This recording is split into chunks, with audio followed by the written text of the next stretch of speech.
All right, welcome to a special episode of Lights, Camera, Barstool, August the 26th. We have me, we have Gooch, and we have Robbie Fox on today because we're going to be doing a DC draft. There's a lot of DC stuff in the news right now. Obviously, Superman is very successful, but the big thing that's been going around is how is it Brandon Sklenar, or... See, this is what I'm talking. This guy should not be. You don't even know his name. Exactly. I couldn't tell you how to pronounce his name correctly. Let's see, Sklenar. You might know him from the most recent Colleen Hoover movie adaptation. Which was terrible. Which is god awful. Which was what? What was it called? I beat my wife. It ends with us.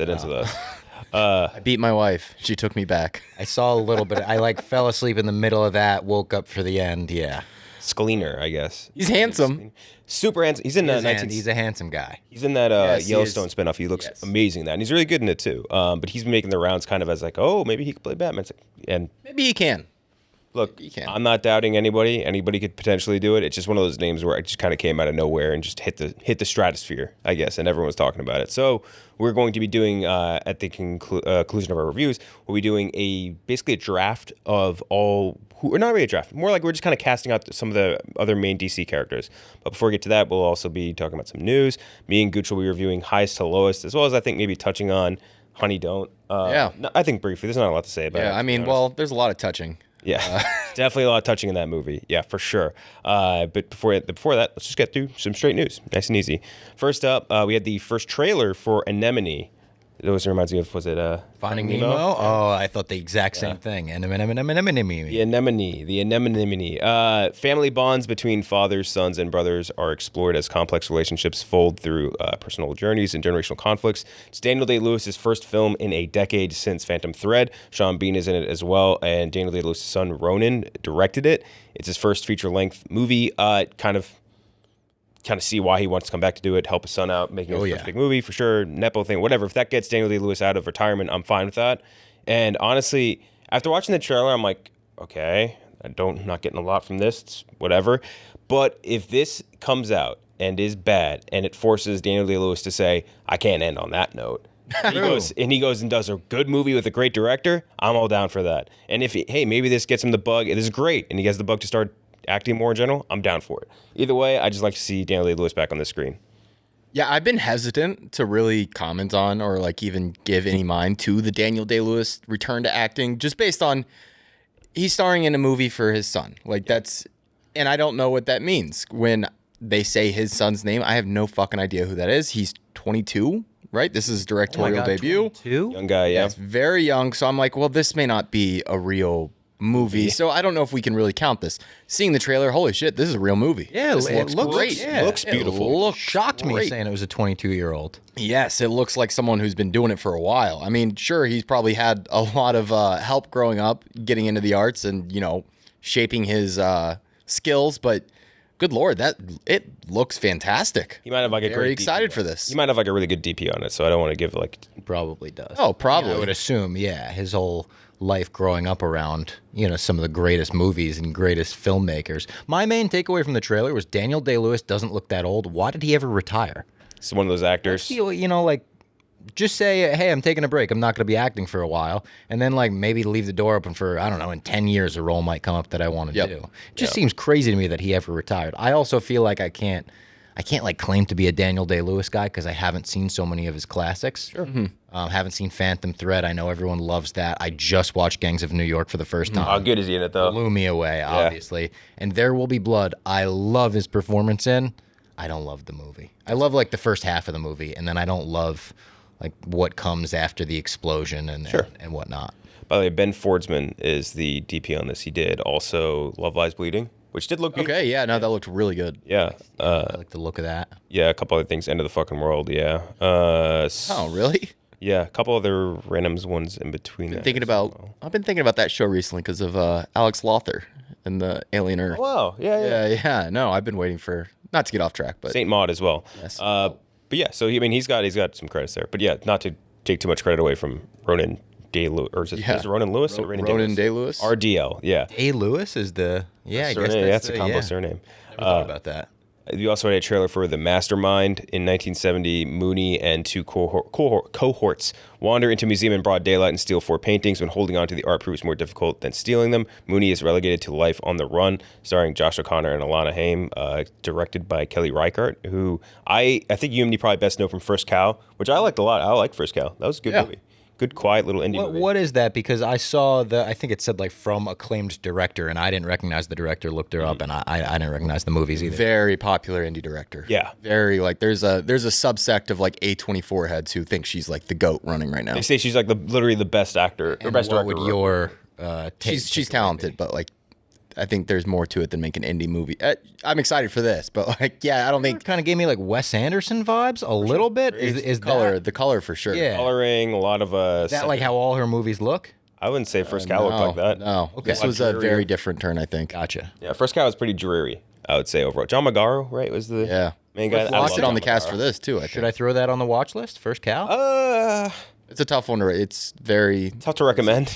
Okay. Very artsy, but I like it. It's a cool little like quiet story. You know what I mean? Like I think this will be the same.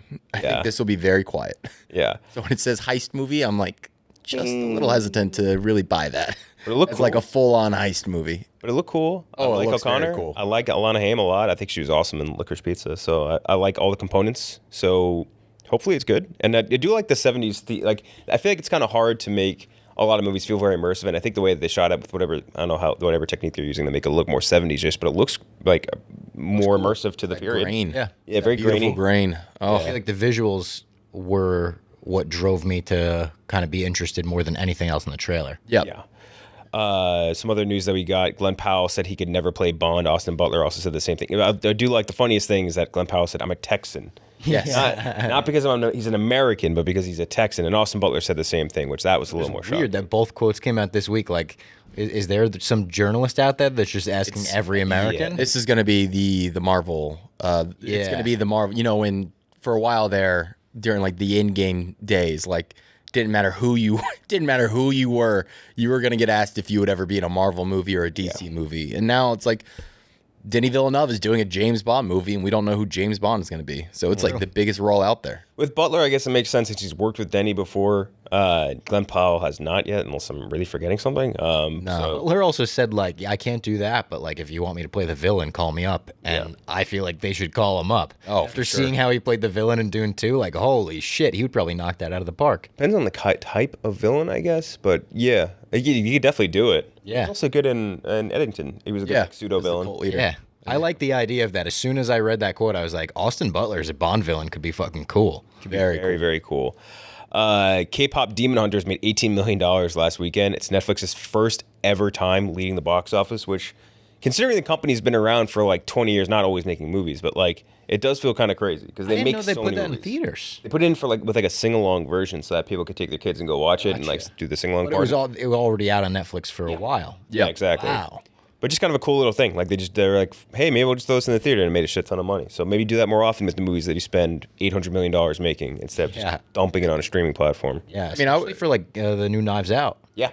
They give that theatrical. I know they give Glass Onion like a week. Yeah. Yeah, that's the thing. I appreciate them trying because it is a step forward, but give it a theatrical window. Yeah. Come on. Even if just a week. This is also a different case where like there was no way this would be the hit. This wouldn't have been the hit it would have been. Or I just mean K-pop Demon Hunters in general. Like it gained its fandom on Netflix. Like there was no hype for it before that. Like, Sure. Yeah. It was like, oh, there's a nice little animated movie about K-pop stars. Well, anime movies are making money now. Yeah. Fucking Demon Slayer movie comes out, it makes like $1 trillion. Yeah, that one's gonna make a shit ton of That's money. gonna make so much You just money. went to AnimeCon. Oh, yeah, that's right. God. How was that? I forgot to ask how it was. Exactly what you think. Yeah. Exactly what you think. Yeah. You're still taking like heavy showers and scrubbing a lot? Yes. You got a body pillow? We literally, oh my God, the body pillows are insane. What are those things called? Dice. Yeah, I mean, the people there, I mean, it's very fun. Anytime you have a chance to do, like, not just an anime convention, like, any kind of convention is generally very fun because, like, anytime you get that deep into a subculture, the most interesting things happen. Like, you just see the most interesting people letting loose. Like, it's bizarre. It's cool and it's bizarre. Yeah. Very interesting. Next thing, Kobe Bryant movie is going to be made at Warner Bros. It's initially reported like, hey, it's a biopic. It's a biopic. Oh my God, it's a biopic of Kobe Bryant. Apparently it's not, at least based on what I most recently read. It's behind the scenes of the 96 draft, drafting Kobe Bryant, told from the perspective of John Nash and John Calipari. So like their process of drafting Kobe. So they're basically doing kind of Air, except from the draft room. Like Air, yeah. Yeah, so if they're doing the kind of the same thing where they're not going to show Kobe and it's just like, hey, here's the process of how we ended up getting him to trade and like all that stuff, like that could be cool. It's just Kobe's a very like touchy subject, you know? Yes. So it's like I don't see how this is like. It's gonna be polarizing. I guess it'll people will go out and see it. That's for sure. Oh, Yeah. Big time. It's gonna be a mix of like Air and Draft Day. yeah. Two movies everyone loves. Yeah, equally loves. Clemmer says Air is like number 4 on the He decade. loves Air. It's Clemmer a crazy loves it. take, but all the power to him. Yeah, I don't necessarily agree with that, but Good movie. It's good. Yeah, I would agree. Good movie, not one I'm like holy shit, I gotta No. hold up the flag for Air. I will say Viola that is Davis is great. that's the smart way to go about things with these athlete movies. Anytime you're getting into sports, we just don't have the actors with the athletic abilities to pull it off ever. So like just focusing on the behind the scenes of it, I think always is the better play. Agreed. Couldn't agree more.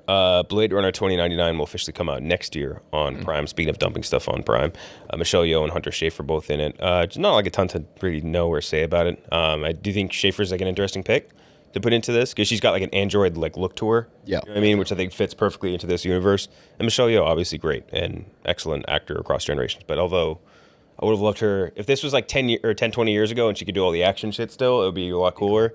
But yeah, just like a little note on that. And then lastly, Gears of War is officially being written. This has been, I feel like, since Gears had originally came out, like the years following, people are constantly speculating, like Gears movie. Batista constantly, Always trying to get cast as Dom in that movie. It's officially being written, being directed by David Leitch, who did obviously Deadpool, John Wick, Bullet Train, a bunch of other things. And it's going to be written by John Spates, who did Dune 2, Prometheus, and Doctor Strange. Crazy. Wow. As far as sci-fi fantasy goes, Resume. that's a Holy shit. pretty damn good resume. It's a good lineup. I don't even think I realized the guy that did Doctor Strange did the Dune movies. Yeah, he co-wrote both Dunes, did Prometheus as well, and I mean that's some great sci-fi right there. And you add that you take that sort of skill in writing and you put that onto Gears, which is a very interesting storyline. I was gonna say, is it a good story? I don't Very even cool. know. Yeah. It's like you're in the future and like this. Well, it's a different planet, whatever. But like all of a sudden, like all the nations finally like start to come together after these big global wars, and then it turns out underneath, like in like the Earth's core, kind of like or what's a mantle? I guess like right below the surface, basically. Subterranea? There's all this whole other species of creatures that come out and try to take over the surface. Like the Gorge. Kind of similar to the Gorge. It is just like the Gorge. Kind of similar to the Gorge, yeah. Gorge. Heard about it. So they're coming out of this thing, and like all of a sudden, all humanity now has to fight these things. The Locusts, they call them. Okay. And they're like these disgusting orc type creatures with all these weird like monsters and stuff that will fight for them. It's Fucking metal, no pun intended. good. It's good as shit, and good voice cast too on that too. I mean, Bunch of chainsaw guns. Could chainsaw guns, the make Lancer. for some cool action sequences. You could do some unique stuff. Oh yeah. And John DiMaggio was Marcus Phoenix. Are they saying they're doing this as a movie or show? movie? Gotcha. Yeah. Oh yeah. Were you a Gears guy? No, wasn't. I think but if they do this right, it could be great. That's all I'd say about it. yeah, I mean the writer, that's a huge pickup. I mean, Yeah. anytime you can get someone like that in doing sci-fi, kind of the way I like to do it, which is more heady and like asking questions, which Prometheus and Dune both do. Hell yeah. Yeah, and there's definitely something you can do with that here, especially because, like, again, the beginning of it is all humans fighting each other, and then you switch to fighting the bigger picture, kind of like Halo, I guess. Doctor Strange takes such a unique twist at the end, like the way he defeats Dormammu. I remember watching that and being like, I've never seen a Marvel movie and anything he like that. basically can't beat him. Yeah, You know what I mean? He Like, annoys him until yeah. he wins. he annoys him. He kills himself to death. more or Yeah, less. and it's such a great ending to that movie. The Yeah. only thing is they wasted Mads Mikkelsen in that role. Yeah, they sure did. Yeah. Poor guy. What was his name in it again? Cal something? Dormammu. Dark eyes, Mads Mikkelsen character. glitter eyes, all glitter eyes. Oh, damn it. Mads character, Doctor Strange. Calcius. Or Cassius? Calcius? Calcium. I don't remember that too much. But yeah, they did waste him. Anyway, that's the news for the day. Just going to touch on some quick shows as well. Peacemaker Season 2 dropped over the weekend. I liked the first episode. I don't... here's the thing. I think they changed the character of Peacemaker a lot, and I I didn't love how nice he is now. And people came back and they're like, well, he's supposed to be like a character growth. You know what I mean? Like you grow. I have no issue with growth as a character. I just don't like pendulum swings because I don't think that's like a thing people do. I don't think you go from being fully good to fully bad. I don't think you go from fully bad to fully good. And I don't love that, what they did with him so far as that goes. But I do like what they've set themselves up for with like going into the alternate universe. They kind of do like, it's almost like the Flash thing where it's like, I want to go be in the universe where everything's good in my life. Yeah. And I do like that. There's a lot of funny things like you expect out of even from the first season of Peacemaker, like when he goes to try to audition for the Justice Gang, very funny. Loved that. Sean Gunn was so funny. It was so good. But yeah, I would say mostly liked it. Don't love the character changes so far, but that's it. Yeah, it was I don't want to say rocky start because I actually loved the way they started, which was, I mean, there were so many questions about how are they going to gloss over or how are they going to figure out how to explain Peacemaker being in the DCU and not the DCEU. When last season it ends with him talking straight to Momoa's Aquaman. Yeah. And they just were like, oh yeah, that didn't happen. Very funny. Yeah, it's funny. Such a good reshoot. Yeah. It's so like, you know what? Like people should not care this much. Like this is what we're going to do. Like just make a simple Band-Aid fix. It does not need to be too complicated. We're just going to say he's in the DCU now. Don't worry about it, guys. Love that. Outside of that, though, it was rocky. Like, it wasn't as funny as I was hoping for. I guess this is more setup. Yeah, it just didn't really hit for me. I don't know. I want less drama, more humor out of Peacemaker, at least for my viewing experience. Might be what it was. But I guess we were just finding where everyone was at that point. Like, we're finding out that Harcourt can't get a job at any of the alphabet. We're finding out Peacemaker's life still sucks. The Justice Gang is hiring. So I guess they're going to be part of the season. Maybe a little bit. I think so. Yeah.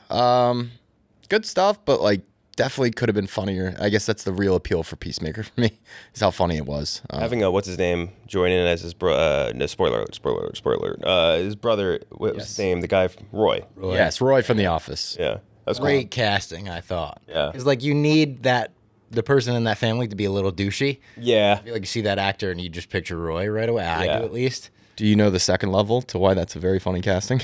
Well, the Jenna Fisher thing. Yes. Yes. If you don't know, James Gunn was once married to Jenna Fisher, Pam from The Office. So bringing in the husband, very funny. Yeah, I do think a lot of people were like, "Oh, it's a big own to troll." No, like I don't think that. I think it's just funny. Friends. I think it's just a funny coincidence. Yeah. Like they're probably the little dig at 30 Seconds to Mars that everyone's saying. James Gunn hates Jared Leto. He got that dig in there. No, I don't know. It's also just like a very funny joke. Yeah. Yes. I also like that we're doing multiverse in this season, but it's like such a grounded take on the multiverse of like just two. John Cena breaking down and crying because he stuff like that. I don't want to spoil too much of it, but it's not we're seeing 1,000 Deadpools, which I was fine with in Deadpool. Yep. It's much different. Yeah, just like one other little pocket universe or whatever, you just get a little bit of that. And I do like the general concept of that it's good. It's like an emotional thing, but also And apparently the last 3 episodes are like James Gunn's favorite thing he's ever directed. That's what everyone's been entire saying. career. Oh, wow. He won't even let his own publicist watch them because he's so worried about spoilers.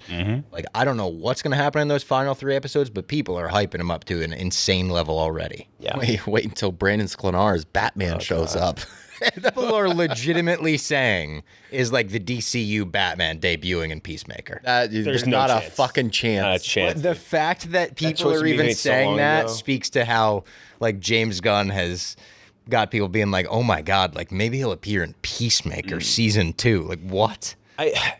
As much as I'm a James Gunn guy, I think that he's figured out comic books, especially again with Superman in a way that no one else had been able to figure out. Don't forget, it's the same guy that said like the Flash is amazing. That's Oh my what God, I you said. gotta I come see literally The said Flash. that in my mom's basement. I was like, let's all temper expectations. He said The Flash is one of the greatest superhero movies ever made. Yeah, just keep it all in mind. That's all I'll say. I would love to have the lasso of truth around him and be like, what was going on when you said that? Did you know as soon as it came out of your mouth, like, I'm going to regret that one? There had to be some Hollywood mandate that went out when everyone too, was right? acting like, I mean, everyone was saying that movie was great. I don't know if they needed it to do well. I don't know if the whole industry was writing on that movie, but Tom Cruise send out the mandate? possibly. Ooh. He has the for the pull good of people to be movies. like, Tom Cruise is probably right. He's been right in the past. Let's fucking do it. Yeah. Still, I think a good movie, but like, No, more than that, really. I wouldn't even say a great movie. No. Yeah, no, definitely would not say. I wouldn't even say that. But yeah, that's Peacemaker. I would say more excited for what's next out of it, not necessarily what we got. Totally, yes. Yeah, total setup, yeah. Alien Earth episode 3 came out over this last week as well on Wednesday. I'm digging Alien Earth a lot.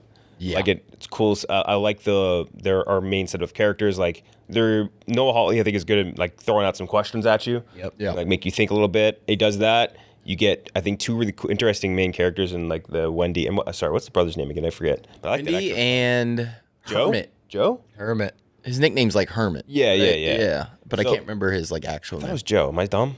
Maybe Joe. Yes. Yeah, but I like their like dynamic in it. I really like the production value. Like we were talking about it before.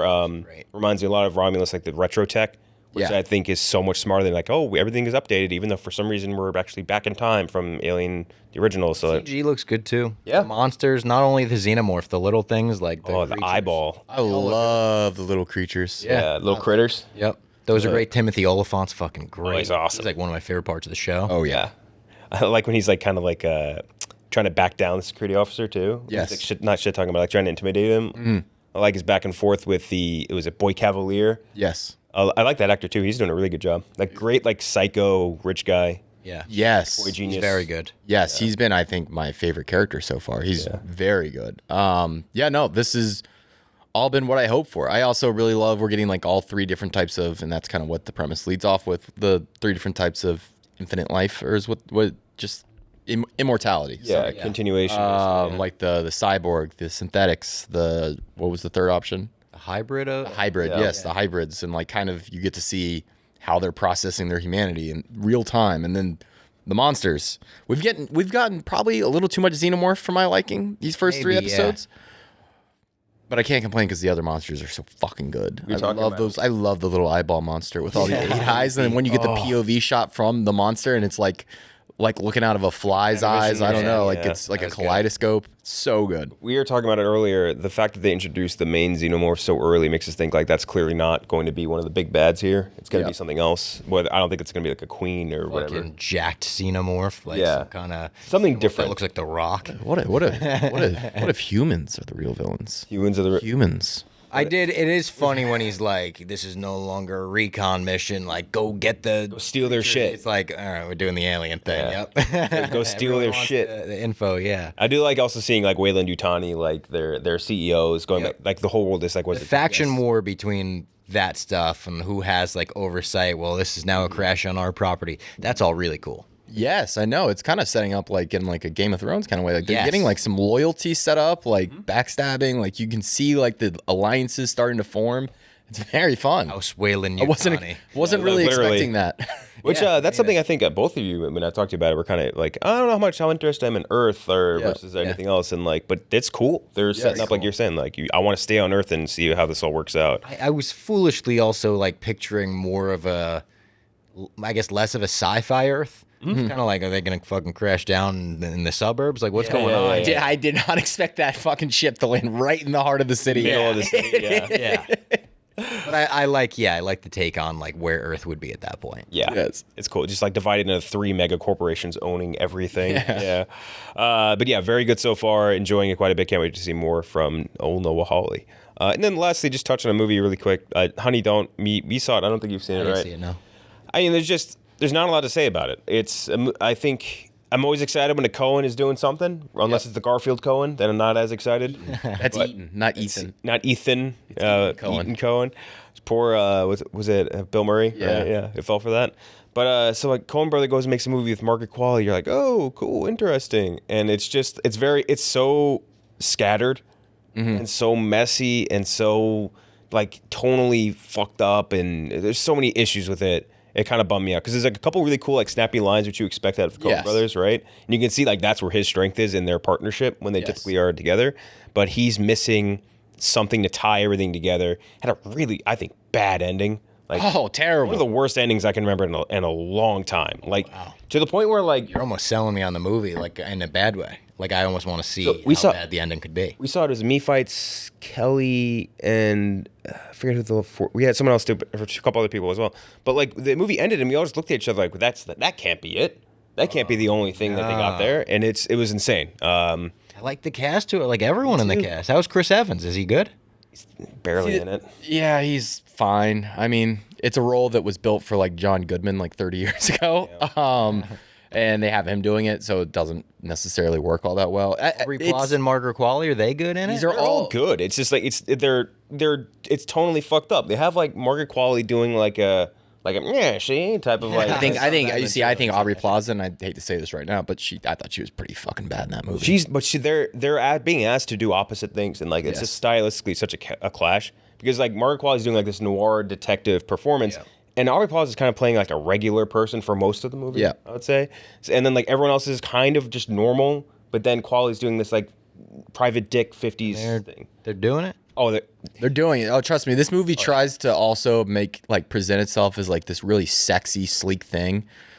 It just comes off as like horny and like gross and weird. Like It's very clearly, we mentioned this in our chat too. It's a movie about lesbians written by a straight guy who like. Well, I think like he's written by his wife for sure. But the observational of like how the lesbians interact is like they interact like it's a porno. You know what I mean? Like a porno made by straight people for straight guys. You know what I mean? Like that part to me is. Yeah. Did you see Drive-Away Dolls? No. It's almost beat for beat has all the same problems. Same fucking problems. And isn't this like a trilogy? He's trying to do a third one like that? I sure hope not. I don't think there's any wheels. There's something to Qualley's character in this, but like I think we're done with this. Yes. They have got to reunite. The best way to put it, you know how like comic books, you get the stenciler and then you get the colorist? Yep. Ethan's the colorist. Yeah. Okay. He needs a stenciler. Yeah. He needs somebody to draw some lines on the page for him. Yeah. And he needs someone to like wrap up the story because like I feel like he really didn't. Like I don't understand how he laid out this entire script and was like, that's right. That's how I want this story to end. Like, there's just no way. There's just no way. Really coasting off the Coen name right now. Yeah. I don't know. Have they talked at all about reuniting? Fucking hope so. It's a real shame. I watched Raising Arizona. What is the last movie they did together? That would have been Hail Caesar. Oh, yeah. Damn, really? That's like 2013? Yeah, it was a while. Maybe a little after that. I think it was in theaters when I was working in theaters. Okay. I like Hail Caesar, by the way. I do like Hail Caesar. I'm a Hail Caesar guy. Not like I don't think it's one of their best, but like I liked it more than people seem to generally. A lot better than the last, like whatever they've been doing. I mean, I like Tragedy of Macbeth, but good Lord. Yeah, that was a bit of a tome. Yeah. So yeah, now we're going to, in the edit, say goodbye to Robbie, and we will come back to him with our casting of DC characters. Okay, it is time to review Highest to Lowest, the latest Spike Lee joint. It's one where I think that both of us had like a shared level of both like anticipation and sort of hesitation. The anticipation being it's Spike Lee and Denzel Washington, like immediately an incredible duo, right? Like you want that no matter what. But the hesitation coming from the fact that he's not that far removed from trying to remake an Asian classic movie and absolutely bombing it. Like terrible movie from a usually great director. So Highest to Lowest, let's just get your synopsis really quick before I forget about it. It's the one thing I typically seem to write down and always forget. So I forgot this time. When a Titan music mogul is targeted with a ransom plot, he is jammed up in a life or death moral dilemma, obviously directed by Spike Lee, starring Denzel, Jeffrey Wright, A$AP Rocky, Rick Fox makes an appearance for a minute, among many others. So Highest to Lowest, there's some good things about it. There are some bad things about it. I think the thing.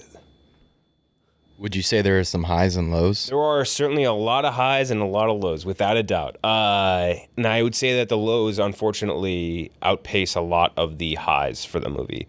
I enjoyed Denzel. I enjoyed a lot of the visuals that Spike Lee delivered. I think from a story perspective, he made some changes I don't love, and I think in the editing room, this is very, I don't know if sloppy is the right word because it might just be intentional choices. I don't love how it was put together. So I'd say overall, Highest to Lowest, not nearly as bad as his Old Boy remake, but it is just not, you expect more from Spike Lee. And especially after like The Five Bloods, which I liked a lot, he got some excellent performances across the board from everyone. That cool story, fascinating. I think this is kind of a bummer to me. Yeah, I've been enjoying late stage Spike Lee quite a bit between The Five Bloods and before that Black Klansman. Yeah. Good stuff. This, not so much. There are good parts to this movie.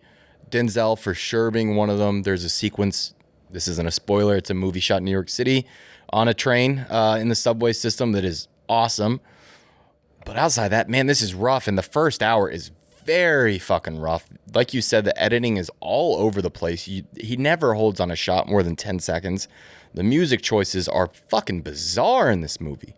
Bizarre, and it's not something Spike Lee is like new to, like including that music throughout, conversations and, just letting it play in the background. But this was terrible, taking away from the movie entirely.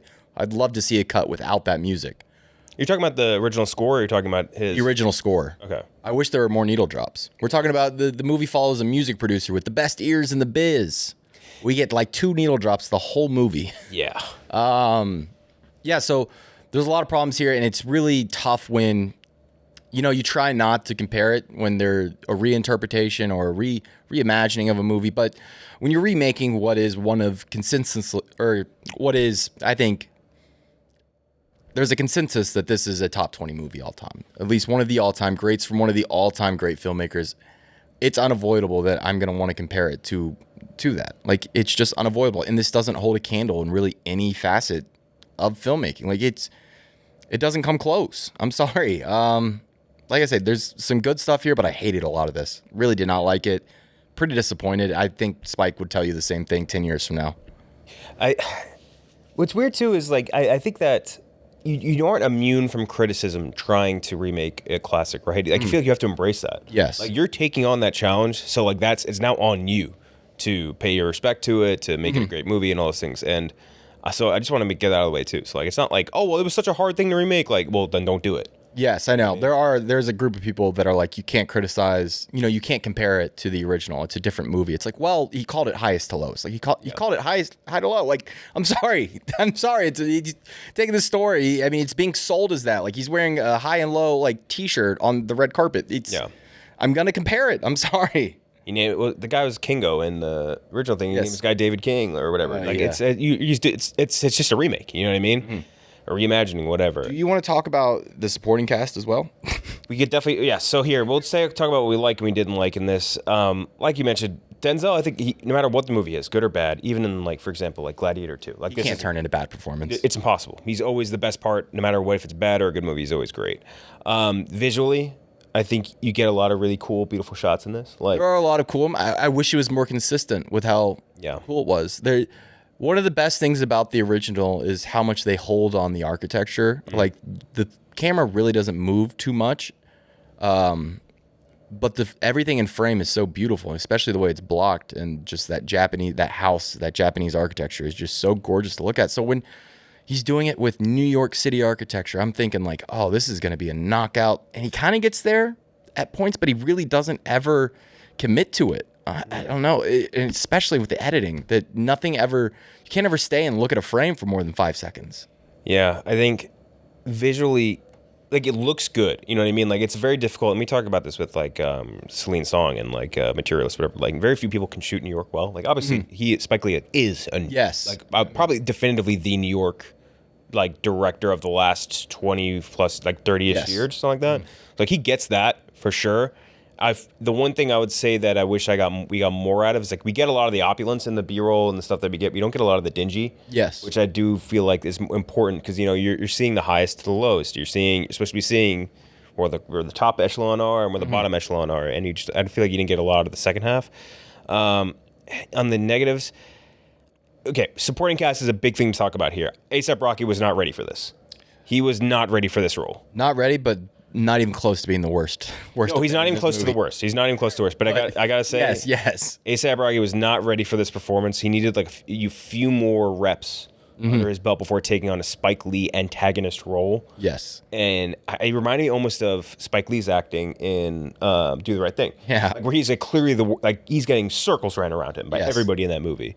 Like he's not a good antagonist. He's just not trained in this yet. You know what I mean? No. He's just not ready for that. And like, there's just a lot of stuff throughout it. Like, I think they thought his original song was going to be a banger, Yeah. It's just not. From the back to the front. From the back. All goatee from the front to the back. Like, they really thought that song was going to be a banger, and that was just not. And, like, again, the whole, like, oh, he's at the best year for music. And, like, that to me was kind of frustrating, the A$AP Rocky performance. But, like, let's get to the other performances. The wife was, oh, my God. Yeah. Whoever, what's her name? I actually don't even know if I want to say her name because I'm about to just say, like, she was just terrible. Just terrible. Almost on, like, soap opera. Like, it makes every scene she's in feel like a soap opera. Her kids, Jeffrey Wright is doing this performance that's really not working. It's funny. I'll tell you that much. It's fucking hilarious. He's one of the better actors performance-wise in the last 10 years. This is like his worst performance. And I do kind of like some of the changes they made with that character in terms of like updating it. He has a lot more agency. In the original, he's just kind of a... He's like he's whimpering almost. 2D character on the side, yeah. And this character was a lot more interesting, but like, yeah, the Jeffrey Wright performance is just fucking insane. That performance, the kids, terrible. But the kids are whatever. Like, they're not. Yeah, they're kind of off to the side. Rick Fox out of nowhere, just like Fox, bad. Rod Strickland. Yeah. The cops, terrible. So bad. Terrible, which is a shame because, in my opinion, the best part of the original is the 30-minute investigation sequence with the police officers doing all their different tasks. You know, you have people knocking on doors, people finding out about the payphones, everything. And they're very competently portrayed and they're great performances. The lead detective is amazing in that movie. Here, we have the fucking insurance. We have mayhem. And they're all searching for quips. Yes, and they're all terrible, like comically bad at their job. Like inept bad at their job. And which there's a commentary in there, but it's unwieldy and it's not in the movie for it. Yeah, it's very frustrating because, like, typically speaking, and like we just talked about this with the Five Bloods, like, he gets monster performances out of people. Yeah. Like, again, that Delroy Lindo in the Five Bloods, that's like one of the best performances of the last like 10 years, or maybe even 10 years now. Like, it's so good, and like I was saying before, do the right thing. Like, he can't do much of himself. No. Like, he gets monster performances out of people. And this, outside of Denzel, where it's like it's almost impossible to fuck him up. Yeah. Like, everybody was not really like a good fit. Like, yeah. I don't feel like Ice Spice in there for 2 seconds, which was like, just stupid. Like, why even advertise? So stupid. The acting across the board, even like his business partner. Oh yes. Hamming it up. Like that other guy, the third business partner too. The fuck was that? Wait, who's the third business partner? The white guy, I guess? Oh, yeah, the white guy that they bring in for 2 seconds. Yeah. I don't know. It's just, nobody's given the right or a good performance, and it's very weird.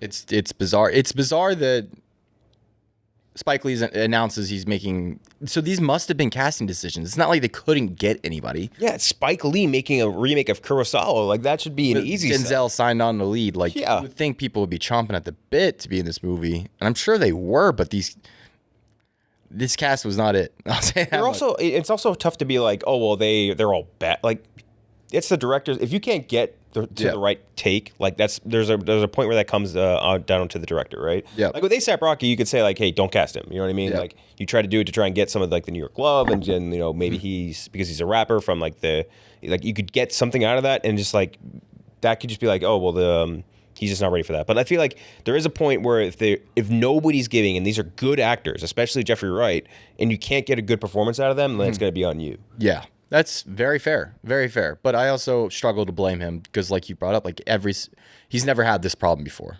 Yeah, that's true. I would say he's never had that problem before. And so this feels like an anomaly, and I don't know what happened in the casting department, but these were just... It was poorly casted across the board. Just the wrong picks almost at every single stop, except for Denzel. There's also a lot of changes to the story, which I think do it no. Yeah, you mentioned that to me too. Yeah, the cop portion. I think the whole police investigation at any given point is terrible. Just handled terribly, and the method in which he kidnaps and gets caught is so like elementary compared to what happened before. Like, he gets caught because he just keeps playing his fucking own song over and over again. Yeah. So simple. Yeah. And in the original, it takes forever for them to find him. Yeah. It takes a while. Like, they really have to search. There's other elements at play. Like, he kills his accomplices with heroin. Heroin overdoses, yeah. It's a nice little wrinkle that adds like an element of how are we going to catch him? This is just, open shut case. It's open shut. It would have been over in 3 minutes if Mayhem wasn't there going like, that's a stupid fucking clue. We're looking for real ones. Yeah. Like, And just constantly like shitting on everybody. You know what Yes. I mean? Yeah, that was a bummer. I also don't love how they wrapped up ASAP's like kind of storyline, because I feel like in the original the whole idea is like he's like the who's like a nurse or something, right? Like He was an intern, at a hospital. Like he was so mad looking at that every single day, but at the end of the day, like when he goes to the prison, like he's still not happy. You know what I mean? Like he didn't achieve anything. But then the ASAP Rocky, he's like, I'm getting deals. All these places are breaking down. Like he's going to be successful and get out of this. Like, you know what I mean? Like better. I viewed that as he was lying and like trying to, pump his chest and like trying to garner interest from him to get I don't even his like hero that. to sign him. Yeah, I still didn't really care for that either. I don't like that. I like the fact that it was like you kind of get back to the space of like desperation. You know what I mean? I don't like him coming off like, hey, you didn't get the deal with what was the record company called again? Hitmakers or whatever. Yeah. Smashing Hits Records. Yeah, Smashing Hits Records, which by the way, we all root for Smashing Hits Records. Them selling people root for record labels in this movie. They're like, dude, we got like 6 of the top 10 hits. People are loving our record label. Yeah. No one says that. No one's ever said. That's another issue I think it was in this movie, but kind of present. I almost wish that instead of it being a record label, that he made it like a movie thing. Yeah. Like something more in his space, in his world. Because it did feel kind of like maybe he doesn't totally get this world versus the world he's like grown up in, more or less. I would agree, honestly. Like the way they talk about it, and they say so many stupid fucking things in this movie. God, like what is it? Like they talk about the streams, and he's like, I don't need the streams. I just listen to the music. Like, what else? He's trying to make him like Rick Rubin or something. AI is not gonna take us over. Like AI is the future of music. Throwing that was clearly thrown in last second. Yeah. We're gonna put down AI real quick. Just so many bad changes in here. And another thing I think we should really talk about is just really how bad that editing was. Because like terrible. And again, it's tough to even be like, oh, it was bad, or if it was intentionally done, which is also still bad. But it was tough because like when I watch it, I'm like, did he mess this up? But then I'm like, did he do it on purpose? Is this an aesthetic choice to make it look like this? Because like it's so, especially like you mentioned, in the first half, it's you don't linger on a shot for more than 1.5 seconds. It's just cut, and it's so like whiplashy for no reason. I don't feel like it achieves anything for it's the wrong movie for it. It's the wrong movie for that kind of editing. Like it just simply is. Look, you have Denzel Washington. Just let him sit there and act his ass off. Exactly. Let him sit there with like 20 seconds minimum to roll. You know what I mean? Like for a take. Like let him go off, and like you just don't really get that. Yeah, and we're moving locations so much in this movie too. Have you noticed that? That's another thing from the original that I just fucking, and I'm sorry, I'm gonna keep comparing it. The original really has like these 20-minute chunks where you don't change locations. You're in the house for 30 minutes. You're at the police station for 30 minutes. You're on the train for 30 minutes. Yeah. And it lets like tension just build over and over and over again. Mm-hmm. Yeah. Kind of a huge misfire. And the ending, you want to talk about that ending? Yeah. I wouldn't have had a problem too much with that ASAP Rocky like ending, like in the jail cell. You cut to black right there. Would have been okay. Mm-hmm. Offensive to add another 10 minutes where you have that girl get up there and sing and him sit there and listen for the entirety of the song. Yeah. And act like this is a commentary and like an artist is true art and like, oh my God, fuck off. Get a smaller record label. You got the best ears in the game, but the coldest heart. Yeah. God, fuck ass line. Yeah. Also, before we wrap things up here, that Kamala Harris poster. Forgot about that. That was tough. That was crazy. Every teen boy's got a Kamala Harris poster in his room. Yeah, that was a bit of a him being in a bubble type moment. Every teen boy in the inner city. Imagine that. Can you imagine? God, what the fuck was that? Yeah, that was tough. I do want to say, like, we're dumping on it because it's tough to compare to the original, and also just wasn't particularly well done, which is crazy. You look at the reviews, they're like, oh, this is like a 95 on Rotten, which is insane. Listen, I get it. Like, I like Spike too. Like, I get people who don't like him. I like him. He's a very, just fun guy to follow. He's a big champion for international cinema, new up-and-coming filmmakers. He's an easy guy to root for in my mind. This is a misstep. I just don't imagine anybody's going to come back and be like this. There's going to be a lot of 5 years from now, people come back and be like, this maybe wasn't his best. It's 90% on Rotten Tomatoes right now. Oh, I've seen friends give it very high scores on like Letterboxd. Yeah, I've been surprised. Like bustling in ways that it makes other movies look anemic. Is it? Dope film all the way around. Strong collaboration between It weaves modern technology, social media, and culture into a classic story. I don't think it's any of those things, honestly. Like I think it's cool. I think it's pretty unwieldy in the way it integrates modern technology into the movie. It feels like it was written by a 55-year-old man. It's kind of tough, Rick, because there's things in it that are good. We were dumping on it a lot. There are things that are cool. You mentioned the train sequence. I really like that train sequence. It looked really cool. It looked really fucking cool. And that's a point where, like, that whole last half, I kind of liked, actually, the music. Mm-hmm. I like the way that they integrated that, like that whatever main theme that, like, the like, I like that theme playing in as they're chasing people down. Like, I enjoyed that. I don't buy 70-year-old man beating the piss out of A$AP Rocky. That's one part where I was like, That's in the whole movie, man. Dude, that part maybe I don't buy so much, but I do think the train sequence in general is very interesting. And even parts of the drop-off, which that was kind of frustrating because, like, the drop-off of the money, right? Oh, like, yeah. When I think about something like Inside Man, like, he does such a good job with something so similar to that in Inside Man, and it does not work the same way in this movie. Which A$AP Man also, A$AP Man.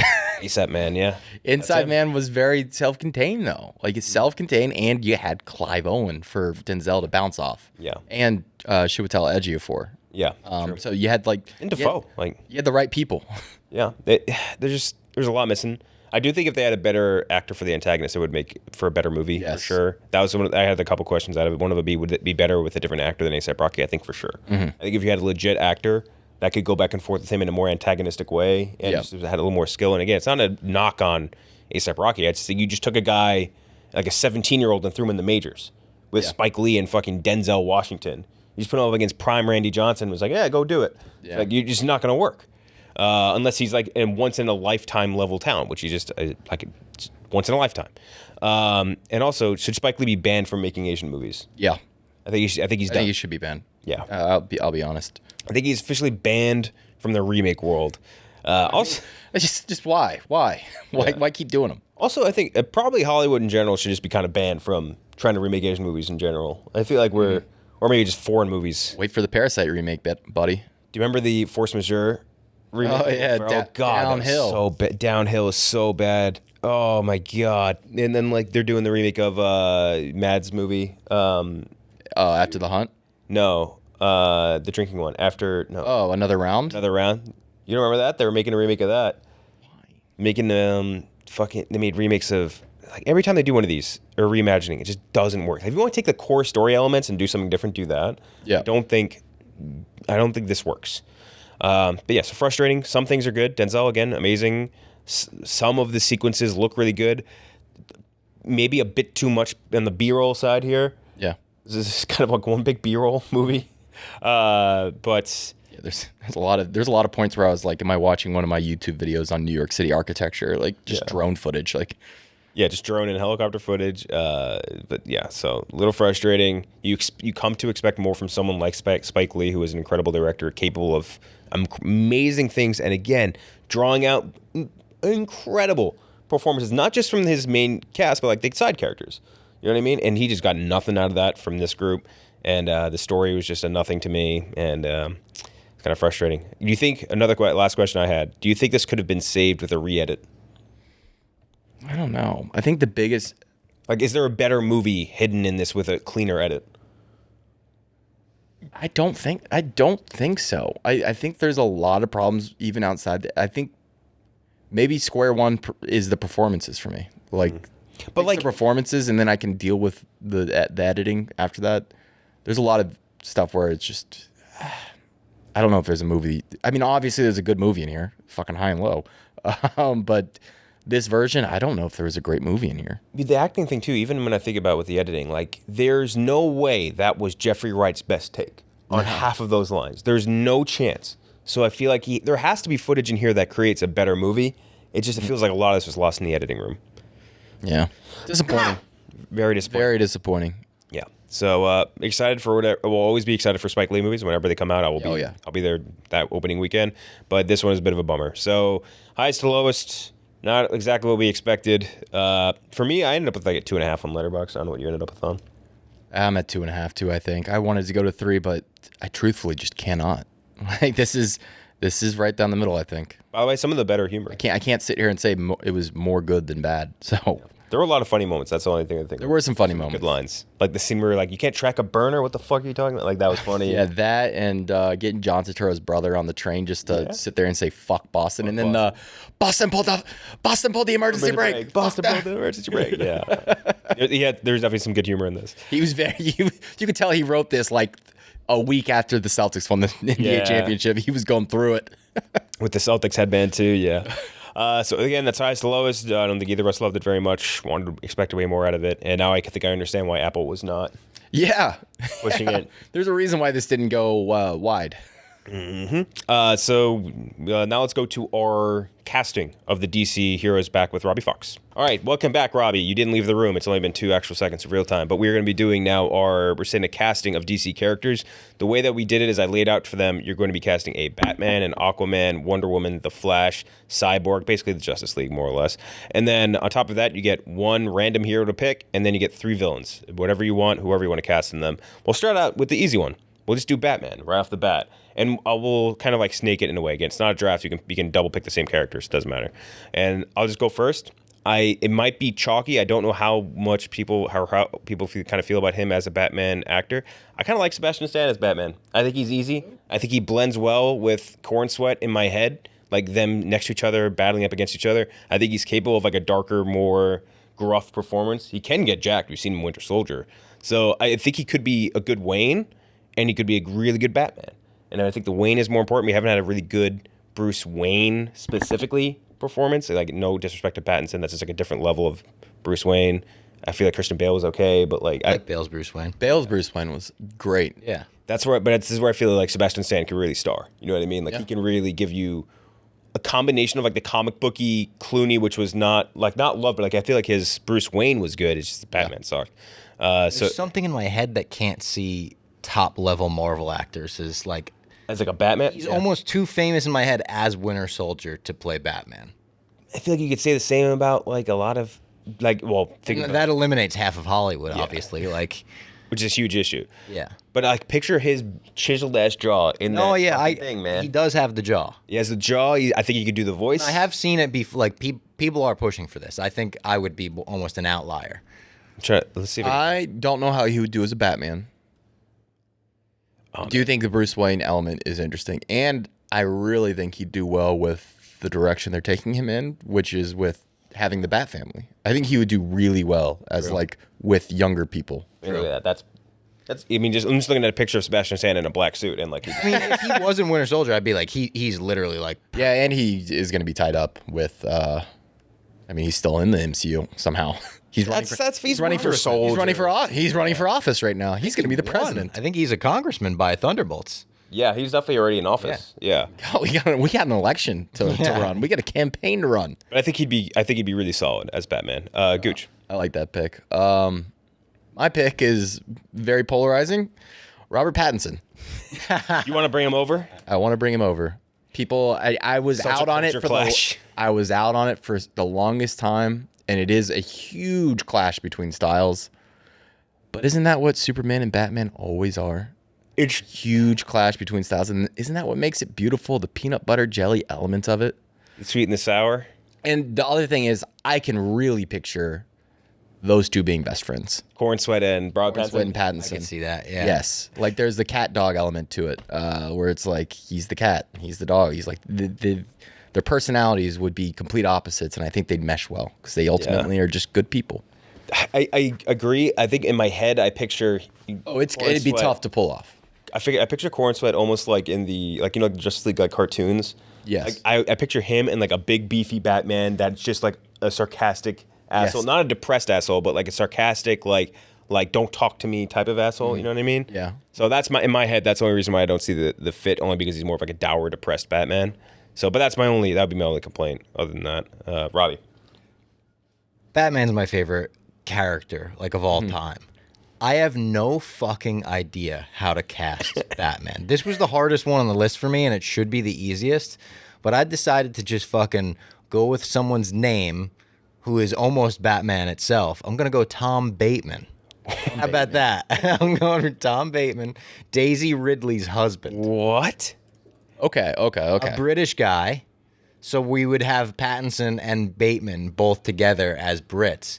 I think he was in some of those fucking Fall of the, not the. It's so funny you say this because literally just yesterday, my fiance was asking me about this guy, and I was like, I have no idea who that is. Because he's casting some Colleen Hoover. He was in the Murder on the Orient Express, Death on the Nile. Movies. I saw him in Behind Her Eyes, and I thought he was pretty good in that. Not a great show, but he was pretty good in it. And if you look at him, he's got a Bruce Wayne look for sure. Yeah. I don't know. I think he could pull it off. I think he's got the jawline. But again, this was so hard for me. I didn't want to just go like Jensen Ackles or like one of the people that are, being fan cast a ton. I don't like that fan casting at all. And Jensen Ackles? People love that fan I like him as I don't hate it, to be honest, because I know he does a good Batman voice. He does a good voice, for sure. Yeah. And I think he's kind of got the look for like an older Batman. He'd definitely be a good clash, I think, with I Corn say this Sweat. with love to him, as someone who watched infinite episodes of Supernatural. He is not a movie actor. He's not a movie actor. I really only know him from The Boys. Like, like he's good on TV. He can come in, give you a good single, a good double, and do that consistently. Not a home run hitter? Not a home run hitter, which I really think that's the tough part about Batman is that there's such a storied legacy behind great actors taking on that role that when you throw out someone like Brandon Sklenar, I go, what the fuck are you talking about? Yeah. Even the bad ones are played by great actors. Yeah. It's a tough one. Batfleck. I mean, we have Affleck and Clooney playing bad. Those are the bad versions. Yeah. Like, don't let what about Theo James? Theo James is interesting. Yeah. I think it'd be fascinating. He's big, he's huge. I'm not a Got the big look. Theo James guy. I'm not like the hugest fan of him, but I think he's got the look probably. He's awful in The Monkey. That's the monkey issue. That's not a him problem. That's not a him problem. He was awful. Monkey that kills our families back. God, fucking. We were just talking about that the other day. Goddamn, what? That was one of the worst theater So experiences bad. I've ever had. There was like 7 of us excited. We were So like, we're gonna pumped. go laugh. This is gonna be fun. It's like the first time we went to a group movie in a while. Yeah. All left just being like one of the worst things I've ever seen. Terrible. I had fun. You're up first for Aquaman. Aquaman, I'm gonna go with an chalk fan cast. I think we're probably going to the same one. It's Alan Richardson. Yep. Yeah. Everyone wants him as Batman. He's the perfect Aquaman. That's mine too. He's right there. It is mine too. I'll throw out an alternate just so we have another one on the board. But Alan Richardson sticking with him. God, he'd be so good. He's played him perfect. before. Yeah. Played him Yeah. before. Yeah, in Smallville. Yes. Yeah. No, he just looks exactly like him. Yes. Looks so much like him. He's the right age. Everything on paper works. I think he does. I think he is ready for that next step into like a movie star role. Yeah, I don't know. I don't know what's Like the Momoa overcorrection too, where they cast Momoa because they were like, Aquaman, everyone thinks is fucking lame, so we got to cast the coolest guy ever. Yeah. Okay, cast the guy who everyone right now is like, guys have a man crush on him, girls have a regular crush on. Like, he is the guy right now, one of the guys. yes. What does the young Aquaman say? That was really funny in the first Aquaman. It's like, you told me they killed my father. Or something. Oh yes, the young actor was so bad. I forgot the young version of him. Willem Dafoe He's too. training with Willem Dafoe on the beach. Yeah. You telling me to kill my dad? Like it was funny. I will throw out Alexander Skarsgård as a. Oh, I could absolutely see that. I don't think he would ever do it. I don't know if he's into He rocks. doing capes and stuff like that. But Just watched The Northman. Loved it. Dude, I loved Yeah, it too. exactly. I People mean- didn't like it because it's dense. I'll give them that. It's weird, but like, man, I loved it. I loved it. It did at points when they're doing the wolf shit and he's I love that. See, that I it love started losing me. farting and they're sniffing their Yeah, that farts. that Oh, that's started awesome. losing me. That I was like, all right, what the fuck? Get onto the battle, brother. So now Wonder Woman, and I'm gonna go first. And I have a feeling me and Gooch probably have the same pick, right? I think this will be. I think we all have the same pick here. AJ Arjona, right? Easiest I pick mean, of all time. goddamn, she's Easier pick than Alan as Aquaman. Yeah, I mean that's 2 chalks in a row. Didn't mean to do it that way, but I do think that she is just such an obvious like no-brainer. Like she's got everything it takes, like immediately. And just gave an amazing performance in Andor, and everyone is on board right now. Andor and Hitman and everything she's in, she's Great in great. Hitman, yeah. Dude, she is fantastic in everything I've seen her in. She's got the charisma, she's got the look. I'm sure they can like get her all jacked up on the Hollywood steroid cycle or whatever. Also, Wonder Woman doesn't necessarily have to be that jacked. That's true. Yeah, it's not like a huge- Linda mystical. Carter she's wasn't like a a- bodybuilder. Yeah, exactly. So it's not even like a huge deal. I saw people making that like, well, that's a deal breaker. It's like, no, it's not. I've kind of noticed that with Superman castings, like they're not all like jacked action figures the way Yeah. Marvel has kind of turned into lately, or most franchise stuff has honestly turned into that. But like Nathan Fillion, like not big. Even Corn Sweat is like He's big, but like Mr. Terrific. yeah, Mr. As wearing a leather Terrific. jacket, I you mean, can't even see his muscles. Yeah. Hot Girl, like none of them are like huge jacked people. Yeah. So I wonder if he keeps that trend going. Obviously, John Cena's crazy looking, but But that's like, I think that helps so much for his character. You know what I mean? Specifically. So, just overcompensating so clearly. you remember, that was one of my favorite scenes in the beginning of Peacemaker when he gets his x-rays. And he's like, is there any way you could like zoom in on my small muscle groups? It makes it look like I'm only focusing on the big ones. And I put a lot of effort into them. I'll throw out one alternate. Okay. Melissa Barrera, who's been Really young. she's young, but her last I was very out on her Scream 5, but Scream 6, Scream 5. The last Scream movie though, I'll tell you what, she was big, imposing, good performance. I was into it. I think both of the recent Scream movies have been pretty decent. They said, I saw people, this actually gets thrown out a lot. May Kalamaway. Yeah, she gets called from Moon Knight. I've seen her Oh name yeah, thrown out a lot. I've seen her thrown out there as well. Yeah. Her Just- character I- in Moon Knight was pretty cool. I don't know her well enough, so Here do I, and I know does Her look suit at the end of Moon Knight was sick. sick as hell, yeah. And but I think in this case, I think Arjonia is just like on another level. Right Yeah. there. Yeah. Immediately cast her. Yeah. Yeah. Now the Flash, which you will go first, Robbie. We were agonizing over this one earlier. I still, This was very hard. if we have the same pick, it will be crazy. I'd be mind blown if we had the same pick. I went with maybe a recency bias pick, but I loved him in weapons. I'm going Austin Abrams. Wow. The crackhead in weapons. Ooh, I really like that. He I was was so looking at jittery. pictures Yeah. of him with like short hair, and I watched him run a lot in that movie, so maybe it put it in my mind. But I was looking at pictures of him with short hair, and I was like, Oh, if he yeah. looks like a young Flash, I could see that. He doesn't look too dissimilar from Grant Gustin with short hair. You know what? You got something there. Might be my favorite pick of the day. Yeah, this is a really good one, I Robbie. thought he was so good in weapons. I was kind of like, who is this guy? I want to see him in more shit. Yeah, goddamn, that's a really good pick, and that's like it's not like there's no huge amount of star power to it, but I think No, it's yeah. a really good I one. feel like it's like fairly realistic. Yeah. Yes. Damn, that's a really good one, Robbie. Thank you. Yeah, I love that. I could not come up with a name for this. I could not. The hard, only right? name I could really come up with off the top of my head was like Logan Lerman, who I just don't like that casting at all. I like him for something. He's due I don't for hate something. that. I don't hate that. I think because the Barry Allen interpretation I'm most familiar with is the DC animated one from the JLU show. And he was such a big flirt the whole way through. So I'm like trying to think of like which guy is like, handsome enough where he could be flirty throughout, and he's got the blonde hair and the blue eyes. I'm like, Logan Lerman, I just saw high. I'm like just going through my head. But He's got like, I think he could do that. yes, I don't think it's a bad pick at all. but I love the Abrams pick. Not really. It's fine. Could have been better. Yeah, you can watch it on streaming. Did she direct Good it? streaming watch? Did she direct it? I forget. Molly Gordon? Yeah. She also Right, she did right? Theory Camp too, right? He definitely wrote it. Yeah. So Logan Lerman for the Flash. I had one which I think could potentially be great. It might immediately be shit on the second it would happen. Sorry, Sophie Brooks wrote Oh Hi. okay. Directed it. What do you think about Tom Holland as the Flash? That was Is that immediately out? so in terms of look. Too famous as Look. Spider-Man is the issue. The jitteriness? I would never be able to see him in a superhero That's movie. the and I'd be problem. like, that's Peter Parker. Yeah, that is a humongous issue. But the more I think about it, and I'm like, who plays that sort of like jittery, True. young guy actor really well, and who's athletic as shit? Like he's crazy acrobatic and all that stuff.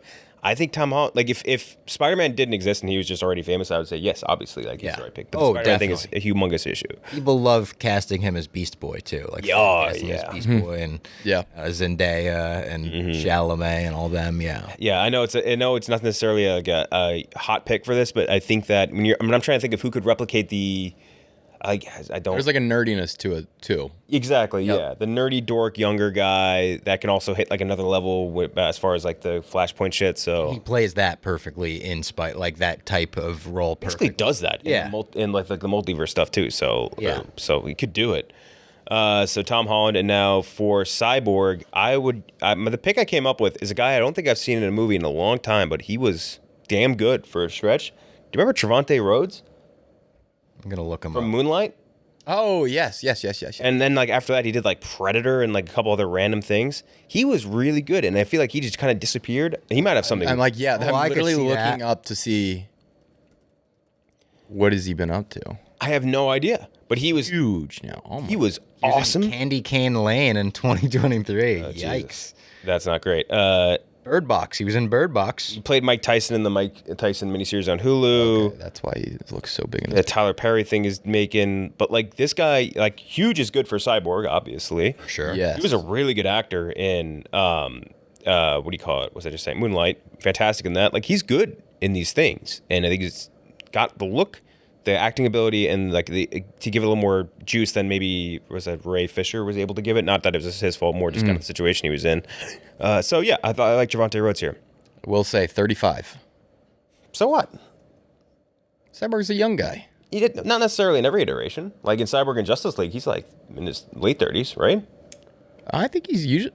Is he not usually? Usually, college? he is usually coming out of don't college, have but to you could do an older. don't have to I do mean, more they've so. done the young version, I guess, already. In my head, if we're making the Justice League, I want them all to be roughly around the same age. You know Will what I he mean? be Justice League though? Because they have the Titans movie. I would coming love up. for him to be a Teen Titan. I didn't even think about that. They had the I think he'll be.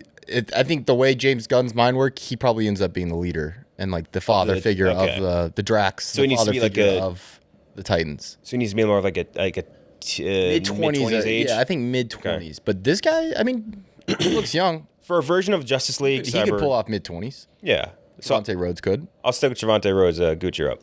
It's a good pick. I'm going to throw this out. Maybe not physically imposing enough, but once you get into the cyborg side of things, like a lot of the body's going to be metal, so it's more face.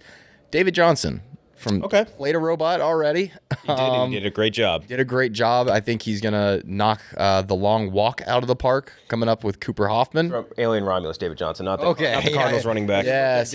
Oh yeah, you played the cyborg. Oh yeah. Yes. Yeah, right. Yeah, no, that was one of my favorite performances of last year. I think he has a very bright future, and I'd love to see him really blow up. I really am excited for his career. I don't know. I love that performance last year. If you want to see him blow up, you're gonna love watching Cyborg. Destroyed. But he also has the long walk coming up. Long walk coming up, yeah, and he looks like he's put on some muscle for that, to be honest. But I mean, like we said, he's gonna blow up. Half his body's gonna be gone. So Yeah. I don't hate that at all. I think that's good, and especially for your version, which you were talking about, the younger version as well. Robbie. I'm going with another, I guess, recency bias pick. I watched a movie last night called Night Always Comes. It's the new Vanessa Kirby movie on Netflix. yeah. It's not great, but there's an actor in it that I thought was pretty good. His name is Stefan James. He was also in 21 Bridges. He's been in a couple things here and there. Played Jesse Owens, right, in that movie or something. I think he was also in Beale Street Can Talk. He was, yes. Yeah. He was in Yes. Beale Street Can Talk. And I thought he was good, and he was kind of the first name that came to mind for me. He is 31. I just looked it up. But he looks young to me. He looks like he's in his 20s. I like that. That's a good pick. And, like, especially, like, this picture where he kind of has the cyborg haircut. Like, Yeah, I don't know. yeah. I could kind of see that. And he was really good in the movie last night. So, Yeah. I I'm like picking that. Stefan James, Canadian actor. Very strong pick. I like that quite a bit. What's Cyborg's real name again? what was it? What's Cyborg's real name again? Ooh, Victor Stone. Victor Stone. I was about to say it's a cool ass name, but I can't Yes. remember. So Stephen James off the board. Your random hero and actor. So, I didn't want to go with the chalk Chalamet as Nightwing. I had that written down in an early draft. It was the first thought that came to my mind. I was like, I really want a Nightwing. It's right there. Well, I go. I really want a Nightwing. Who should play him? I was like, Oh, fuck. Chalamet looks just like He him. looks just like him. Just the coolest fucking dude in the world.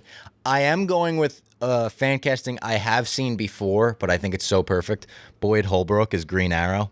Ooh, you guys want to hear think boys it's right perfect. I think it's absolutely. that a and lot. I know people have fan cast him as Batman as well.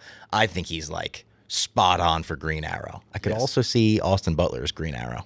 That also worked because Batman and Green Arrow are such similar characters. Yeah. And like Green Arrow is kind of the like hippie version of Batman. The Like Batman. there. And I think the last comic book movie I saw him in, was Logan, right? Yeah. yeah, Had to be He's the last the one. villain He was in so Logan, good. yeah. He He's was great. so good in Logan. and he's in the Sandman, which if you want to count that comic book wise. True. I guess, yeah. Yeah, you always want to make sure Neil Gaiman gets his praise, right? Yep. So Boyd Holbrook as Green Arrow, I like that pick quite a bit. Gooch? I'm gonna need you to go. I forgot to. Chalamet as Nightwing? I actually have nothing down on it. Here, I'll give you what mine is, and I'm very interested in what you guys think about this. Constantine. Okay. Ooh, Constantine's awesome, and I know that they've talked about like, or even, I don't think they confirmed it, but like getting Keanu back to play him again. What do you think about Jack O'Connell as Constantine? He is an English character. I think he's Scottish, right? Jack O'Connell, or maybe Irish. So. But Jack O'Connell, when I imagine him with that blonde hair from 28 Years Later, like that same look, just like as a tortured, like fucking speaker to the dead guy, like fighting demons, I think he could play that so well. I like that. I think he would be a phenomenal John Constantine. That'd be great. I also want to see Constantine like mix it up with the rest of the DCU, like do something like that, because I liked the first movie. I only watched it a few years ago. But like that was one of my first thoughts was like, oh, it'd be cool to see this character like interact with like actual superheroes that we know and like cape superheroes. Yeah. You know? It is funny when they have Constantine in like the DC animated universe and like the Justice League are all like doing their own thing, and then it's literally like the SpongeBob meme, like SpongeBob in hell. It's like Constantine subplot. He's like literally in hell. Yeah, literally in hell fighting a fucking demon. Like show us some of that shit. Damn, I just had one in my head. Off the beaten path, another big Marvel star. Give me Zendaya as Oracle or Barbara Gordon. Ooh, I like that. Ooh, okay. I like that a lot. Yes. People try to cast her as Starfire, I think, in the Teen Titans. If we're doing Teen Titans, it's too late People for that. want Jenna Ortega as Raven. That'd be pretty good. That's almost too chalky, but it would be a good pick. I don't hate that, especially since Jenna Ortega's just been picking so many bad movies already. Like, you may as well just roll the dice. If you loaded that cast with, like, if you actually did, you know, the Zendaya, biggest stars of the young era, that'd be crazy. Nightwing also. Yeah. Or rather, what's his name? Chalamet as Like Chalamet, Zendaya, Jenna Ortega, fucking throw Holland as Beast Boy in there. Yeah. That movie would make $1 billion. Oh, overnight. Yeah. So now we're going to move to the villains, and we'll sing it back to myself. I think after watching a movie recently, it made me think about this. What do you think about Margaret Qualley as Catwoman? I think that would be fucking awesome. I could see that, yeah, for sure. I think, especially after watching that movie, I'm like, can you imagine her in like almost the same Anne Hathaway type of role? Yeah. Like the similar Anne Hathaway. I didn't like really put that together. Yeah. Yeah, but I think she would be such a good Catwoman in this universe. You know what I mean? She'd be great. I do have to give a little aside really quick. I went and saw Honey Don't this morning at AMC Lincoln Square walking in. You know how the ticket takers there are always super friendly, talk to you about the movie you're about to see. They had a new guy, hadn't seen him ever before. He's like, oh, I really want to see that. That girl's got a great ass. Oh, okay. And I was like, oh, all right. And then he like held me up for like 2 more minutes. He's like, she reminds me of Brooke Shields. Like, what the fuck? Do you like the ass? Yeah. Like he kind of was like, did you see that movie? And I I need was you like, to validate this, yeah. I do like that Margaret Qualley pick though. I think she'd be like the full dark hair look, like all that stuff. I think she just fits that perfectly. I mean, in no disrespect to not Zoe Kravitz, who just played her in Zoe Kravitz. It is Zoe Kravitz. Oh, duh. Yeah. I always the fact that like the weird relationship between Momoa, Kravitz, Lenny Kravitz, and then like also Lisa Bonet, like it really fucks with my head sometimes. But yeah, I think that Kravitz is amazing too. But also, I think Mark Qualley could crush that. Yeah, she's got that nice sexual allure to her. She plays a lot of like sexual characters. Yeah, Like dangerous sexual. You know what I mean? Yes. Like yes. Once Upon a Time in Hollywood, even. Yeah, exactly. So Catwoman, Margaret Qualley, Gooch. I'm gonna go with Professor Pig. Okay. You familiar with him? Yeah. Great character. Like honestly, great character Terrifying, too. Needs- Like the look. want them to do it so bad. Look would be like horror movie level scary on screen. And I have Paul Walter Hauser, Oh, Okay. I love it. Professor Pig. That's so good. Yes. That's fantastic. If you've seen Blackbird, or if you haven't seen Blackbird, watch God, it. he's But so good in that. Blackbird, he is such a good, creepy villain, and that's exactly what I'm looking for from my Professor Pig. Yeah, so I would love that. I love explaining that to him. Like, yeah, I think it'd be great as Professor Pig. Yeah, but that's also like a James Gunn-ass villain. Like, we're going to use Professor Pig. Totally. Yeah. And they've done Professor Pig pretty recently. Like New 52 Professor Pig is in the comics and stuff. He's in the Arkham games. The Arkham games, I think, really popularized him. Totally. So Professor Pig, Paul Walter Hauser, your pick, Robbie. I'm going to go for Mr. Freeze here. Ooh, I can't wait. All-time favorite villains. And I'm going to go Ben Mendelsohn. Wow. I think Ben Mendo as Mr. Freeze would crush. I want to that, ain't it, mate? red goggles. You want to build a DCU? out, isn't it, mate? I just fucking love Ben Mendo and everything. Yeah. I just watched Place Beyond the Pines for the first time. He's so good in that, doing like a kind of like a southern accent and everything. Oh my God. I love him in everything. I think he'd be great as Mr. Freeze. That's a really fascinating pick. I think they should let him use his original accent too. Be an I'd be Austrian. fine with that. Yes. An Austrian and Yeah. yeah, who cares? Granted, that wasn't. Granted, it wasn't that movie. Batman, I'm trying to build a cryogenic chamber. really fucking silly out here, mate. I'm trying to keep my wife alive. Look at it. Dan Mendo as Mr. Freeze. You go back to back now. Villain. I'm going to go with an actress that I watched in a movie a couple years ago, thought she was great, and I've been seeing her pop up a ton because she's in a new movie that just came out. Samara Weaving Oh yeah. as Poison Ivy. Ooh, love that. I have a very similar one. Looks a lot like Margot Robbie. So I kind of took budget Margaret. Poison Ivy and Harley Quinn have that connection and stuff like that. I was like, that could kind of be cool if they kept Margot Robbie as Harley Quinn and we got her as Poison Ivy. Mm-hmm. I think Also looked up Samara Weaving red hair just to make sure it would work. It works. it works. She's really good in. She's been in a few horror movies which I really liked. Ready or Not was the movie I was referencing. Yeah. And I think that movie's awesome. Eenie Meenie is her new movie. And Yeah, I meant to watch that. Mixed things about it. I've heard it's kind of like Baby Driver. Not great. We'll see. Yeah. Gooch. Next one. I'm gonna go with what I hope will be the villain for Superman 2, Brainiac. Oh, I have a Brainiac as my next one. Mahershala Ali. Oh, it's- Marvel, you let him slip through the cracks. He's gonna go over. He's gonna go to the rival club. Yeah, I just love Mahershala Ali, and I love Brainiac as a character. And I don't necessarily think you need to have a set look for him. So this is like best player available for this kind of character. And I think Mahershala Ali's on the board right now. I don't know. That Blade movie, I don't think is gonna happen. Not happening. It's happening. Mark it down now. It'll happen. Never fucking happening. Brainiac, though, I like that. And he's just not had a chance, really. I feel like he's did the fucking garbage. Or not garbage. Kevin Like, Smith he's tried to give him a Westworld. chance. He was the villain in Kevin Smith's script that Tim Burton shut down. The Nick Cage movie. Wait, Brainiac. Brainiac, yeah. Mahershala Ali, who was No, 17 not years old. Mahershala, Yeah. But yeah, I would love that. He's kind of similar to some of these other actors. Like Javante even was also Moonlight. Like, I feel like I haven't seen him do some, again, Jurassic World, but like not in another movie for like a while. Yeah, I'm trying to remember the last time I saw actually. What was Mahershala Ali's last movie? Before Jurassic World. He does the voices in Invincible, and he's really good at it. Oh yeah, he does the rock guy. He was also good in Jurassic World. He was good. Not a great movie, obviously, but he was good in it. Just not He has that crazy trauma dumping. Leave the World Behind, and then before that yeah, was that's right. Green Book. He took a 5-year break. Damn. Jesus Christ. Oh, wait, no, he didn't. No, he didn't. Sorry. Voice in I was looking at the Eternals, top Swan 4. Song, Spider-Verse. I forgot his Uncle Aaron in right. Spider-Verse.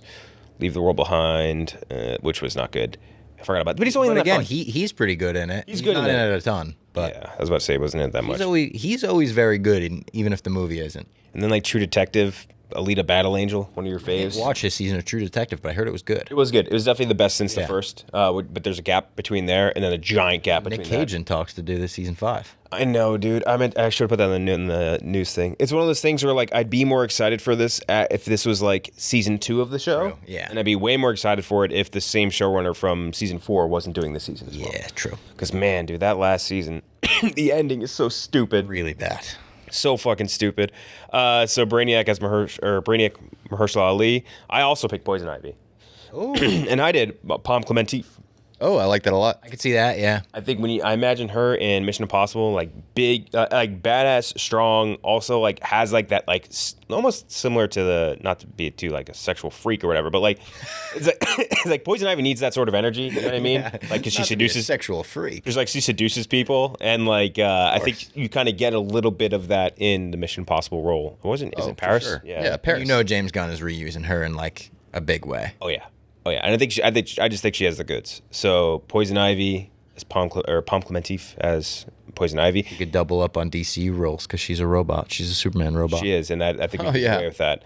And then lastly, the last pick of the draft, the last villain, I went for Zod. And I think a cool fucking Zod would be Michael Fassbender. I think yeah. Fassbender would be an awesome Zod. would be good. I think he has that like aristocratic like upper echelon of whatever society look to him. You know what I mean? And like I don't think necessarily Michael Shannon had that, but Shannon I think was an awesome Zod, but Shannon like was awesome. really good Zod. But I think there's like different levels to it. So I do think that him back and forth with Corn Sweat could be really interesting. I could see that. Yeah. It just also depends on the type of movie you're making. Like if you're doing more See him lighthearted, as Corn Sweat's uncle. yeah, In a exactly. weird way, like, and he'd be Bradley Cooper's brother. Like, I Yeah. could see that. Exactly. Yeah. And he's been like frozen in the Phantom Zone for whatever. Was it 30 years or some shit? Yeah, I don't know. I don't know how that shit works. But I think a Fassbender Zod could be really, really cool. And I think I feel like he needs to return to the superhero world. He needs to do something, man. He would check off two iconic, like two of the most iconic superhero villains. Magneto and Zod back to back would be crazy. Yeah. Although, hey, shout out to Rest in peace, Terrence Stamp. Yes, rest in peace, OG Terrence Zod. Stamp. Yes. And Chancellor of Valorum. So Zod off the board. Your last pick, Gooch. I'm going to go back to the Batman world. I'm going to go Hugo Strange. Okay. I'm going to go Dave Bautista. Put him back in those little Oh, I like glasses. that. And those He's picking up. He's like Oppenheimer grabbing the hat. He's grabbing the little glasses and give him that beard. Yeah. Cool ass character. Awesome villain. And Bautista, I think, would do really well. I haven't seen him do a villain. That up, yeah. And those tiny glasses. And again, James Gunn guy. Yeah. Yes. He's gonna be in here at some point. And like everyone goes, "Oh, you got to cast him as Bane." That would be such a cool flip dynamic. You would not expect him cast as Hugo Strange, but it would work. Yeah. Your last pick, Robbie. So I also went Brainiac, and I went with a fan casting that I saw on Twitter, or maybe like it was on Threads or something. I fell in love with it. Michael C. Hall as Wow. I like that a lot. You don't see him, and I don't remember the last movie I saw him in. I feel like people just see him and go Dexter. Game Night. Game Night. Oh, he wasn't. Yeah, he was the Night, villain. yeah. Remember? I was thinking Gamer, the one where it's him and oh boy, what's the guy? Gerard Butler. Yes. And like you're playing as a video game character. That's renting that from Redbox. I feel like that was the ultimate Redbox movie. Oh, big time FX movie too. Like Michael C. Hall with that kind of like, it works in Dexter. Obviously, he has such like a monotone delivery of things. Like it's a little bit robotic. This is how this is gonna go. Yeah, and like he could have almost like a Philip Seymour Hoffman Mission Impossible 3 level delivery of like, I'm gonna hurt him, I'm gonna kill him, like that line. I was trying so hard to get a Cooper Hoffman role in here. I was like looking across the board. Closest I could come was Hoffman for Pig, but I didn't really love that either. Yeah. So our full lists, my Batman is Sebastian Stan, Aquaman Alan Richardson, Adria Arjona as Wonder Woman. There's basically all the same ones there.